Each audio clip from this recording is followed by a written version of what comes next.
The neurobiology of addiction is a field that has really exploded over the last, let's say, 30 years. We are able to actually see what is going on in the brain in the addicted individual, the impact of the drugs that they are using on the brain, and then in some cases, the impact of some of the medications or pharmacotherapy that we use to treat their addiction.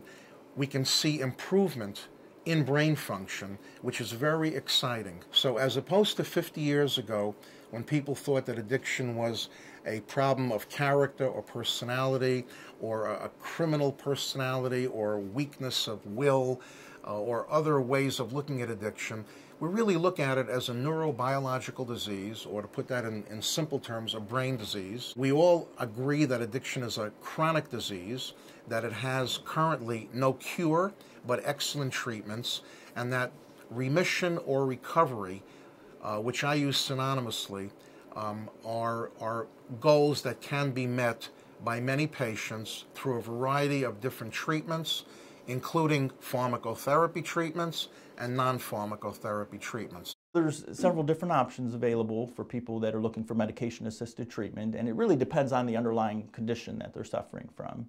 If they have a problem with alcohol dependence, they may be looking at options like naltrexone or antabuse. If they have a problem with opiate dependence, they may be looking again at naltrexone, but they also might be looking at methadone or Suboxone. The naltrexone is actually a blocker, and it both blocks the high people get from alcohol when they do that, and it actually also blocks the high people get from pain pills or heroin. Methadone is what's called a full agonist. You can look at the receptors in the brain as a door, and a full agonist opens the door completely into the brain, which allows the full activity of an opiate. And so methadone acts as a replacement therapy for opiates. So if someone's in withdrawal from heroin or pain pills, that's going to allow the full activity into the brain to replace that. But the problem with a full agonist is sometimes people can also have negative effects. There's risks of overdose. Buprenorphine, naloxone, or Suboxone is what's called a partial agonist, and that's like opening the door partway. And by opening the door partway, you're actually able to let enough in to help with withdrawal symptoms and cravings, but not so much where there's a risk of overdose or people look sedated or out of it. Most of the evidence shows that if there is a pharmacotherapy which has been shown to be effective and to help with that addiction problem, that the use of that pharmacotherapy, in addition to the use of a variety of psychosocial treatments, such as one-on-one counseling or groups, or going to a mutual help group like AA or NA, that the combination of the psychosocial treatments along with the pharmacotherapy will usually provide better results than either one alone. I like to use the slogan that all treatments work for some people. No one treatment works for everyone. Often people are reading online, so often they have an idea when they come into the office what medication is going to work best for them. And we have a discussion about it. What's right for them involves a lot of the, there's basic differences between these different options, and they would have to evaluate those differences on their own and then talk to a physician about these differences and kind of find the right fit for them. One of the most common misconceptions and myths by both patients, but really more often significant others, and again the mutual help groups, is that when you take buprenorphine or you take methadone, you're just replacing one drug with another.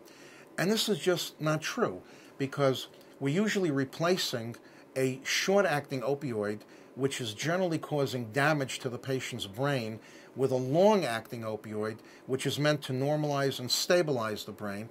And we actually have data now to support the idea that methadone and or buprenorphine will improve brain function. It is very important for the patient and their significant others to understand that physical dependence does not necessarily equal addiction. Let's take a patient who's on insulin for diabetes. They must take their insulin every day. If they don't, they get sick. But nobody ever says that they're addicted to insulin. They just say they're on insulin, they have to take it every day. If you develop opiate dependence when you're 20, there's a very good chance you're not going to live past 40.